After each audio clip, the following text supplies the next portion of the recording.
صاحب سب حضرات یہاں تشریف عیادت کے لیے تشریف لائے تھے والد صاحب کی. والد صاحب پرانے حضرت مولانا حضرت جی مولانا یوسف صاحب کے اصل میں والد صاحب ان کے حلقے کے آدمی تھے. بعد میں پھر حضرت شیخ ذکر رحمہ اللہ آئے تو پھر ان سے اتنا رابطہ والد صاحب کا نہیں ہوا کیونکہ یہ بہت دور ایک کونے میں ہے.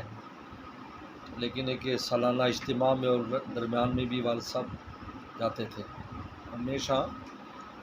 اب بھی یعنی اس وقت سب بھی معمول ہے، یہاں سے بس جاتی ہے ریمنڈ میں 3 دن کے لیے. ہمارے یہاں پورا نظام ہے.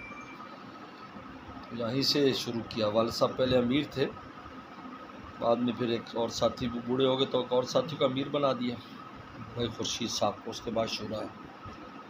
پھر یہ تیسرا مرکز ہے وہ جو آپ بنا ہے نا یہ نیا. پہلے ایک اور ادھر مرکز تھا قریب میں، والد صاحب مجھے لیے آسان ہے یہاں سے، پھر وہ بن گیا مرکز. تو 1970-71 میں جو اجتماع ہوا تھا علاقائی تو اسی آتے میں ہوا تھا. ہمیں ان کے بستر سارے یاد ہیں. یہاں پر بستر ہوتا تھا جہاں مسجد ہے، یہ مسجد نہیں تھی تو یہاں پر وہ سٹیج تھا. اس کے بعد پھر 86 میں ہوا. اس کے بعد ابھی 2 سال پہلے ہوا. یہ 3 اجتماعات. والد صاحب نے یہاں نا بہت یہ جتنی بھی پورے ضلع بہاول نگر میں جماعت کا کام ہے اس کے والد صاحب ہی بنیاد انہوں نے رکھی. تو والد صاحب ایسے تو ہمارے والد صاحب چائنا کے ہیں، ہم چائنا سے بلانگ کرتے ہیں، شنجانگ کے ہیں. یوغر قوم ہے نا جو وہاں پر، اس سے تعلق ہے.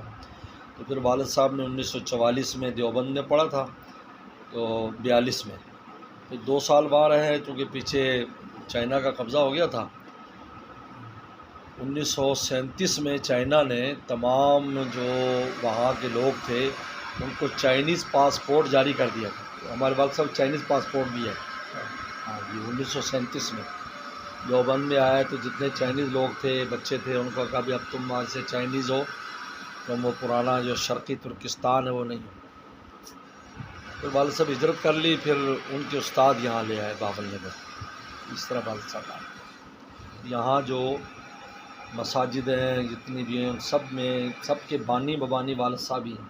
انہوں نے یہ کام شروع کیا اور ماشاءاللہ یہ مدرسے میں پھر استاد وہ خود تو چلے گئے، والد صاحب کو یہیں چھوڑ گئے. پھر والد صاحب یہ کمرہ جہاں ہم بیٹھے ہیں والد یہی کمرہ اس مدرسے کا پہلا کمرہ ہے.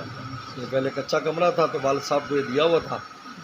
باقی اساتذہ جو ہے نا وہ استاد شہر میں رہتے تھے کرائے کے مکان میں. سید بدر عالم میٹھی جو بڑے آدمی تھے بہت بڑے، یہیں پر والد صاحب اسی کمرے میں. پھر یہ تیسری بار پھر یہ اب بنا ہے. یہ پھر دوبارہ اسی بنیادوں پر ہم نے بنا دیا.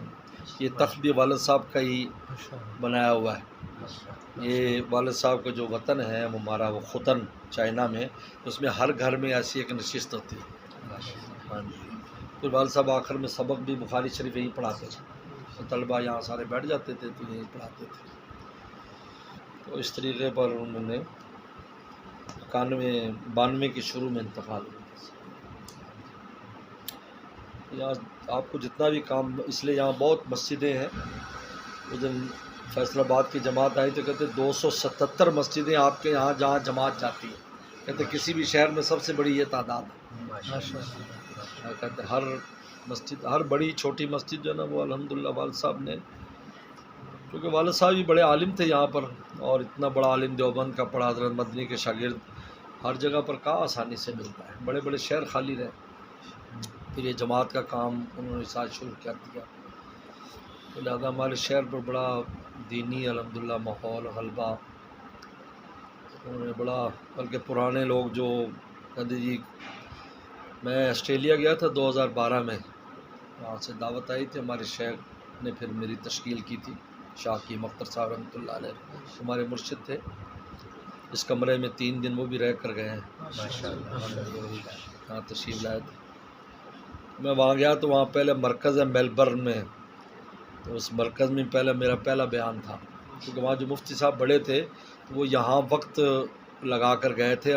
سال لگا تو یہاں ایک بڑا وقت لگا تھا. تو میرے پاس دوپہر کو آ جاتے تھے جب ٹائم ملتا، تو پھر گپ شپ ہوتی، باتیں چیتیں ہوتی رہتی. تو جب میں وہاں پہنچا تو انہوں نے کہا کہ میں تمہیں بہت باتیں سناتا تھا نا، یہ مولانا کی باتیں ہوتی تھیں. مرکز کے بڑے تھے. ان کا حضرت کا بیان کرائیں گے. تو ہفتے کی شام کی وہاں شب جمعہ ہوتا ہے، شب ہفتہ. یا شب اتوار سمجھا تو وہاں میرا پھر بیان کرایا. بیان کے بعد پھر وہاں جماعت کے لوگ ملے. انہوں نے کہا یہ ہم بہاول نگر گئے تھے دسمبر میں تو سردی بہت تھی تو ہم بیمار ہو گئے تو لیکن ہم نے وہاں کچھ مسجدوں میں کام کیا تو ہمیں بڑا وہ ہوا کہ یہاں اتنا دینی ماحول ہے. تو کہ لوگوں نے کہا ایک چینی بابا تھا یہاں پہ اس کا کام ہے یہ چینی بابا تھا. ہم نے کہا وہ چینی بابا وہ کہتے وہ تو بہت ہو گئے ہیں لیکن چینی بابا کی اولاد ہے. تو کہا کہ پھر ہم تو بیمار ہو گئے پھر ہمیں واپس بلا لیا کہ غیر ملکی جماعت تھی. پتہ چلا کہ چینی بابا تو آپ کی اولاد ہے. پھر بڑی انہوں نے روزانہ دعوت شاید مزہ آیا.